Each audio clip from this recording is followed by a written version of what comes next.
तो हमने खत्म कर लिया है कार्बोहाइड्रेट्स। अब शुरुआत करेंगे बहुत ही इंपॉर्टेंट बायोमॉलिक्यूल की, that is protein. Now protein का एक्चुअल वीडियो जो केमिस्ट्री है वो शुरू करने के पहले आपको मैं एक इंसिडेंट बताना चाहूंगा। ये बात है मेरे कॉलेज टाइम की, जब मैं जिम से आ रहा था और मैं अपना post workout protein shake P रहा था। तो हमारे घर के बाजू में दुबे जी और उनकी फैमिली रहती थी।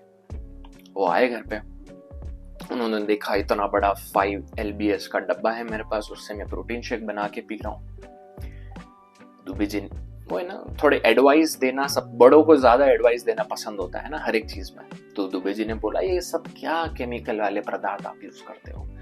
दिन में सिर्फ आप एक नारियल पियो, सारा प्रोटीन सारा विटामिन मिल जाता है उससे। क्या पियो? एक नारियल पानी पियो। दुबे जी की तरफ मैंने देखा, इतना गुस्सा आया कि दुबे जी को मार मार के चौबे जी बना दो। बट दुबे जी अच्छे इंसान थे, पूजा पाठ में बड़े अच्छे थे। दुबे जी को बोला कि दुबे जी, पूजा पाठ के रिलेटेड कोई सवाल होगा तो मैं आपसे जरूर पूछूंगा। अब आया था जनवरी में उनका मैसेज, जय श्री राम। तो कहने का मतलब ये है कि न्यूट्रिशन की यार थोड़ी बहुत नॉलेज होनी चाहिए, आखिरकार हमारी हेल्थ है, हमारी जिंदगी है, राइट। तो इस वीडियो में प्रोटीन के बेसिक्स हम स्टडी करेंगे कि किस चीज से बनता है, क्या उसकी केमिस्ट्री है। इतना डिटेल में न्यूट्रिशन लेवल पे तो नहीं बात करेंगे, बट केमिस्ट्री रिलेटेड हम बात करने वाले हैं। So let's dive into the video. So यहाँ पर लिखा है कि भैया प्रोटीन एक वर्ड से डिराइव किया गया है जिसको बोलते हैं प्रोटियोस। उसका मतलब होता है प्राइमरी, ऑफ प्राइम इंपॉर्टेंट, मतलब बहुत बहुत बहुत जरूरी है भैया शरीर में। आप बताइए कि दिन में कितना ग्राम प्रोटीन लेना चाहिए, अगर आपको याद है तो कमेंट सेक्शन में बताइएगा। नहीं, एक काम करो, कमेंट में जाने दो, मैं ही बता देता हूं अगर नहीं पता है तो। एटलीस्ट 1 ग्राम प्रोटीन पर केजी ऑफ बॉडी वेट। अगर आपका वजन 60 किलो है तो दिन में 60 ग्राम प्रोटीन जाना चाहिए। अब 60 ग्राम कौन से खाने से कितना मिलता है ये मैं आपके ऊपर छोड़ता हूं, but at least you should calculate at least for a week, so that आपको आइडिया है कि आपके पास, आपके बॉडी में उतना प्रोटीन जा रहा है कि नहीं। सो प्रोटीन किस चीज से बना है? प्रोटीन एक पॉलीमर है, किसका? अमाइनो एसिड का। वो भी कौन सा? Alpha amino acid. तो प्रोटीन का एक्चुअल हम स्ट्रक्चर देखने के पहले इसका जो मोनोमर है, ये अमाइनो एसिड, इसके बारे में हम डिटेल में बात करेंगे। चलो जरा मुंह दिखाई रसम हो जाए कि कैसा दिखता है ये अमाइनो एसिड। इसका नाम बड़ा इंटरेस्टिंग है। देखो, अमाइनो मतलब NH2 ग्रुप, और एसिड का मतलब क्या? Carboxylic acid group. मतलब कोई एक ऐसा मॉलिक्यूल होगा जिसमें amino as well as carboxylic acid functional groups होंगे। तो क्या करता हूं मैं, सबसे पहले हम लोग यहाँ पे कार्बन ड्रॉ कर देते हैं, और to be more specific CH, इसके टकले पे NH2 बनाता हूं, और यहाँ पे COOH। अमाइनो भी हो गया, एसिड भी होगा, और यहाँ पे मैं लिख देता हूं R। अब R क्या है? R कोई भी एक साइड ग्रुप होगा या साइड चेन मान लो। जैसे जैसे R चेंज होता है वैसे वैसे अमाइनो एसिड्स चेंज होते हैं। वैसे तो बहुत सारे अमाइनो एसिड्स हैं, बट हमारे शरीर के लिए 20 amino acids are really important. NCERT में इसका पूरा एक लिस्ट दिया गया है, आप चेक कर सकते हैं। और अगर आपको हर एक अमाइनो एसिड कैसे याद रखना है, उसका 3 लेटर एब्रीविएशन क्या है, शॉर्ट फॉर्म क्या है, तो उसकी मैंने एक बहुत ही अच्छी डिटेल वीडियो बनाई है। अगर आप बोर्ड्स सिर्फ बोर्ड्स के लिए तैयारी कर रहे हो और आपके पास समय नहीं है तो मैं रिकमेंड करूंगा इस चीज को आप स्किप कर दें। बट अगर आप एंट्रेंस की तैयारी कर रहे हैं तो ये अमाइनो एसिड की वीडियो आप जरूर देखिएगा, बिकॉज यू शुड नो कि कौन सा अमाइनो एसिड में कौन सा साइड चेन है। ऑलराइट, तो ये तो समझ गए कि भैया अमाइनो एसिड का बेसिक स्ट्रक्चर दिखता कैसा है या जनरल स्ट्रक्चर क्या है। अगर आप ध्यान दो तो यहां पर ये कार्बन को हम कायरल कार्बन बोल सकते हैं, क्योंकि NH2 है, ये साइड में COH है, H है, और ये R ग्रुप भी अगर डिफरेंट हो गया तो ये कायरल बन जाएगा। तो ऑलमोस्ट सारे अमाइनो एसिड्स कायरल होते हैं। यहाँ पे सिर्फ एक एक्सेप्शन है, ग्लाइसिन, ग्लाइसिन करके एक अमाइनो एसिड है जिसमें ये R क्या हो जाता है, H बन जाता है। तो सारे चारों के चारों ग्रुप सेम नहीं होंगे ना, 2 H सिमिलर आ गए, इसके वजह से ग्लाइसिन ऑप्टिकली एक्टिव नहीं होता है। सिर्फ ये एक्स्ट्रा इंफॉर्मेशन मैंने आपको यहाँ पे दी है। ऑलराइट, प्रोटीन ना, प्रोटीन तो बहुत सारे अमाइनो एसिड से बना है। अगर आप उसको ब्रेक डाउन करो, कहने का मतलब अगर आप उसका हाइड्रोलिसिस करो तो क्या सर डायरेक्टली हमें अमाइनो एसिड्स मिल जाता है क्या? नहीं, there is something called as peptides, जिसमें अराउंड 10 अमाइनो एसिड्स होंगे, और उसको भी फर्दर ब्रेक डाउन करोगे तब जाके आपको क्या मिलेगा, अमाइनो एसिड। तो याद रहेगा ये, पहले प्रोटीन, फिर पेप्टाइड, और फिर अमाइनो एसिड्स। तो और जैसे मैंने बताया यहाँ पे 20 अमाइनो एसिड्स हमें पढ़ने हैं। सो ये था अमाइनो एसिड्स का थोड़ा सा बेसिक्स। लेट्स मूव अहेड कि भैया इसका नामकरण कैसे होता है, कैसे इसका नाम दे। तो ये चीज आपको याद रखना है कि IUPAC तो हम यूज नहीं करते हैं यहाँ पे, हम लोग यहाँ पे कॉमन नेम यूज करते हैं, और वो डिराइव होता है based on source. This is similar to carboxylic acid, जैसे फॉर्मिक एसिड, फॉर्मिटा, चीटी से आया है वो नाम। एसिटिक एसिड, एसिटम, विनेगर से आया है ना? तो सोर्स के हिसाब से इनका नाम दिया गया है। तो सारे सोर्स याद रखने की जरूरत नहीं है, सिर्फ आप नाम याद रखिए। ओके, तो अब क्या करते हैं, ये जनरल स्ट्रक्चर बनाया है मैंने अमाइनो एसिड का। मैं क्या करता हूं, R हटा देता हूं और उसके बदले यहां पे लिखता हूं H। Let me change the colour. Okay, नहीं, वही कलर रहने देते हैं, H। कौन सा अमाइनो एसिड, थोड़ी देर पहले ही हमने डिस्कस किया था, this is nothing but glycine. इसका 3 लेटर एब्रिविएशन है GLY, ग्लाइ।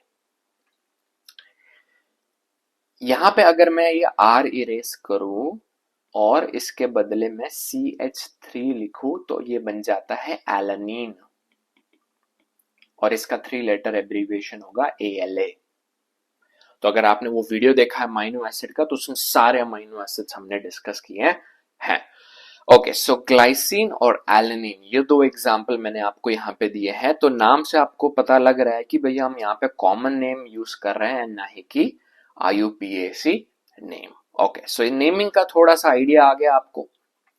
अब types of amino acid on the basis of structure, on the basis of structure. अब कहने का मतलब 3 टाइप है, न्यूट्रल, एसिडिक एंड बेसिक, जैसा आपको स्क्रीन पे दिख रहा है। मैंने यहाँ पे कुछ एग्जांपल्स लिखे हैं। न्यूट्रल का ये एग्जांपल दिया है, एसिडिक का ये दिया है ग्लूटामिक एसिड, एंड बेसिक का लाइसिन दिया है। तीनों स्ट्रक्चर आप ध्यान से देखिए, और क्या आपको डिफरेंस नजर आ रहा है अमाइनो और एसिडिक ग्रुप में, देख लिया। अब ग्लाइसिन में अगर आप ध्यान से देखो तो number of NH2 group is equal to number of COOH group. एक है, एक अमाइनो और एक एसिड है, इसलिए इसको बोलते हैं न्यूट्रल अमाइनो एसिड। ना ये एसिडिक है ना ये बेसिक है। एसिडिक में अगर देखें ग्लूटामिक एसिड, तो इसमें NH2 is less than acid group. 2 acid group है, ये देखो, ये एक है और ये 2 है, 2 एसिड ग्रुप है और सिर्फ एक ही NH2 है। सो इसको बोलते हैं एसिडिक अमाइनो एसिड। इसमें अगर आप देखो तो 2 NH2 आ गए और सिर्फ एक ही कार्बोक्सिलिक एसिड है, तो यहाँ पे NH2 is more than acid, इसलिए इसको बेसिक अमाइनो एसिड बोलते हैं। अगेन, जो अमाइनो एसिड की वीडियो है वहां पे पूरा डिटेल में हमने डिस्कशन किया है। तो अगर आप सिर्फ बोर्ड्स के लिए तैयारी कर रहे हैं तो ये वीडियो आपके लिए काम चल जाएगी, बट अगर आप एंट्रेंस की तैयारी कर रहे हैं सो वो डिटेल में जरूर देखिएगा। लगभग आई थिंक 15-20 मिनट्स की वो वीडियो है, क्योंकि अच्छे से डिस्कस करने में समझ आता है। Okay, so based on structure ये 3 टाइप है। Now on the basis of synthesis in the body, हमारी बॉडी भी अमाइनो एसिड बना सकती है। क्या सारे अमाइनो एसिड बना सकती है? नहीं, सारे नहीं। सो टोटल हमारे पास दो नहीं 20 अमाइनो एसिड है। उसमें से 10 को हम लोग एसेंशियल अमाइनो एसिड बोलते हैं, EAA, और 10 को नॉन एसेंशियल। वैसे तो एक्चुअली 9 ही होते हैं, आप इंटरनेट में चेक करो, सॉरी, वैसे तो एक्चुअली 9 ही एसेंशियल अमाइनो एसिड्स होते हैं, बट आपके एनसीईआरटी में 10 दिया गया है, मैं बताऊंगा। आर्जिनिन जो है वो एक एक्स्ट्रा है। चलो खैर, वो नाम पे नहीं जाता, पहले एसेंशियल क्या है और नॉन एसेंशियल क्या है उस चीज को समझ लेते हैं। एसेंशियल जैसे ही सुनते हैं ना बच्चे, तो उनको लगता है एसेंशियल, हाँ सर ये जरूरी है, नॉन एसेंशियल जरूरी नहीं है। ऐसा नहीं है भाई, हर एक चीज जरूरी है, 20 के 20 अमाइनो एसिड जरूरी है, एक भी कम हो गया तो प्रॉब्लम हो जाएगी। एसेंशियल अमाइनो एसिड का मतलब है एसेंशियली फ्रॉम डाइट, खाने से ये लेना पड़ेगा। क्यों? बॉडी नहीं बना सकती? नहीं बना सकती मेरे दोस्त, इसलिए तो खाने से लेना है आपको। सो यहां पे लिखता हूं बॉडी कैन नॉट सिंथेसाइज। समझ में आ रहा है? अब मतलब समझ में आ रहा है एसेंशियल अमाइनो एसिड का, तो ऐसे याद रखना है, essential amino acid essentially from diet. Non essential diet में नहीं लोगे तो भी चलेगा, क्योंकि body can synthesise, can is the word, body can synthesise. Alright, एक ट्रिक वीडियो मैंने बनाई है। एग्जाम में क्या होता है ना कि आपको 4 ऑप्शन दे देते हैं और उसमें से पूछते हैं कि भैया इसमें से एसेंशियल अमाइनो एसिड कौन सा है, तो 20 में से कैसे याद रखें। तो इसकी एक मैंने ट्रिक वीडियो बनाई है। मैं जो भी वीडियो का रिकमेंडेशन देता हूं वो आप डिस्क्रिप्शन में चेक करिएगा, मैं लिंक अटैच कर देता हूं उसके। सो लिंक होगी डिस्क्रिप्शन में, ट्रिक की वीडियो एसेंशियल अमाइनो एसिड की, आप चेक कर सकते हैं after this video. Okay, so essential और नॉन एसेंशियल का मतलब हम समझ गए। तो 2 तरीके के क्लासिफिकेशन है। अच्छा, ये प्रोटीन का क्लासिफिकेशन कर रहे हैं कि अमाइनो एसिड का मेरे दोस्त? अमाइनो एसिड का कर रहा है, प्रोटीन का नहीं कर रहा है। तो एग्जाम में सवाल आया तो ध्यान से देखिएगा कि क्लासिफिकेशन अमाइनो एसिड का पूछा है कि प्रोटीन का पूछा है, मिक्स मत कर देना। Okay, so on the basis of structure, acidic, basic and neutral, and on the basis of synthesis in the body, essential and non-essential। अब लास्ट फिजिकल हो जाते हैं थोड़ा, कहने का मतलब फिजिकल प्रॉपर्टीज समझ लेते हैं। अब देखो, अच्छा एसेंशियल में मेरे को एक और पॉइंट ऐड करना है। आज के बाद कभी भी आप प्रोटीन सप्लीमेंट लेने जाओ, कुछ लोग, अब कुछ ऐसे प्राणी हैं इस पृथ्वी पे जो अभी भी बोलते हैं सप्लीमेंट्स अच्छे नहीं होते हैं, सिंथेटिक लोगे तो अच्छे नहीं होते हैं, ऑर्गेनिक सप्लीमेंट्स भी अवेलेबल है। और जिस तरीके का डाइट है, मेरे ख्याल से जितना मेरा न्यूट्रिशन का नॉलेज है, सप्लीमेंट्स आर मस्ट। आप अपनी डाइट समझ के कौन सा सप्लीमेंट लेना वो देख सकते हैं। ओके, जब भी आप प्रोटीन सप्लीमेंट लेने जाओ तो उसका प्रोटीन का या अमाइनो एसिड का पूरा प्रोफाइल देखना। कहने का मतलब कि भैया उसमें 9 के 9 एसेंशियल अमाइनो एसिड्स है कि नहीं। आप प्रोटीन का डब्बा क्यों ले रहे हैं? क्योंकि डाइट से आपको प्रोटीन नहीं मिल रहा, अमाइनो एसिड्स नहीं मिल रहे, और आपने जो प्रोटीन लिया है उसमें ही सारे अमाइनो एसिड्स नहीं है, तो क्या मतलब है? So whenever you buy protein supplement, just check if you have all EAA, that is essential amino acid. Okay, body building और जिमिंग की दुनिया में इसको EAA बोलते हैं, essential amino acids. Okay, let's come back to physical properties. Physical properties में imagine करो आपके पास प्रोटीन का डब्बा है ना, जो भी फ्लेवर लिया है, चॉकलेट लिया है या वनीला जो भी लिया है, तो क्या आपको ऐसा अमाइनो एसिड्स दिख के आते हैं? ओ देख न्यूट्रल, ओ देख एसिडिक, वो देख basic, acidic basic, pink colour blue colour दोनों मिलके न्यूट्रल की लेयर, ऐसा दिख के आता है? नहीं, कलरलेस। वो तो चॉकलेट जो कलर है वो तो फ्लेवर डाला है, चॉकलेट फ्लेवर, उसके वजह से आ रहा है। So these are colourless.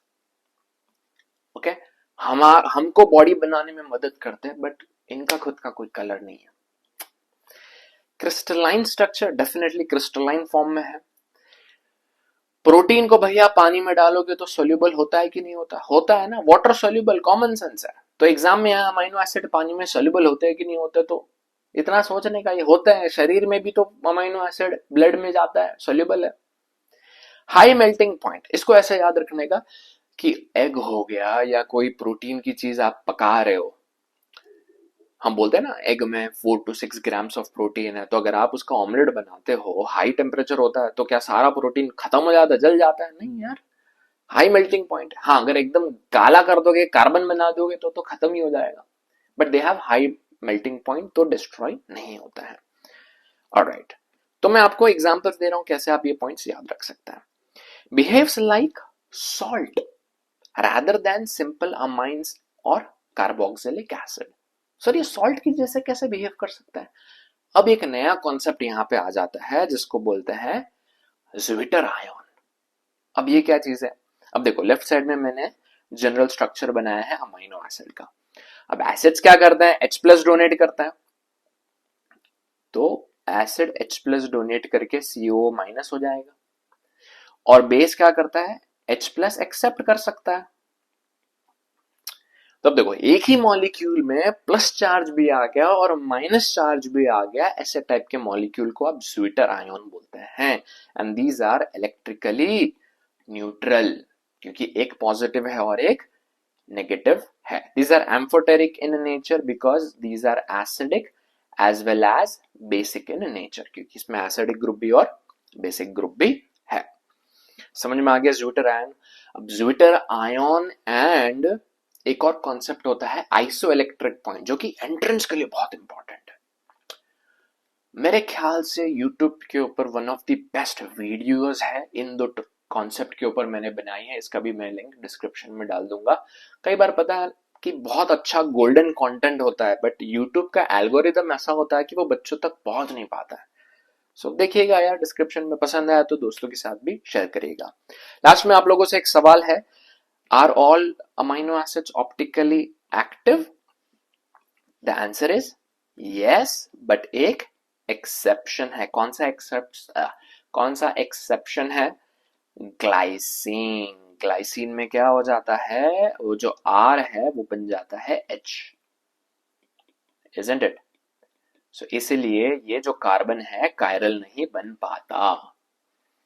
So this was all about, मैं प्रोटीन तो नहीं बोलूंगा, but this was about amino acids का इंट्रोडक्शन, क्योंकि प्रोटीन किससे बना है? Amino acids. I hope this video has helped you. Bye bye.